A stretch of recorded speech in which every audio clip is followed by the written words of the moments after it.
नाशिकमधील वन विभागाची जमीन लाटल्याचं हे प्रकरण आणि या प्रकरणी आता नेमिनाथ जैन शिक्षण संस्थेची प्रशासनाकडून चौकशी करण्यात आली आहे। लोकशाही मराठीने याचा पर्दाफाश केला होता। शिक्षण संस्थेने वन विभागाची जमीन लाटल्याचं हे प्रकरण लोकशाही मराठीने या प्रकरणाचा पर्दाफाश केला होता। नाशिकच्या चांदवडमधील श्री नेमिनाथ जैन ब्रह्मचारी शिक्षण संस्थेने वन विभागाची जमीन लाटल्याचा प्रकार लोकशाही मराठी वृत्तवाहिनीने समोर आणला होता। या प्रकरणी महसूल खात्याचे अतिरिक्त सचिव मिलिंद म्हैसकर यांनी चौकशी समिती नेमली होती।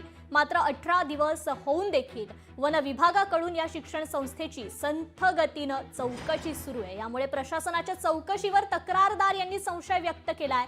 18 दिवस उलटूनही या शिक्षण संस्थेची चौकशी संथ गतीनं सुरू आहे। एवढंच नाही तर केंद्र सरकारची परवानगी न घेता ही वन विभागाची जमीन परस्पर बनावट कागदपत्रांद्वारे शिक्षण संस्थेने ताब्यात घेतली असल्याचा प्रकार लोकशाही मराठीने समोर आणला होता।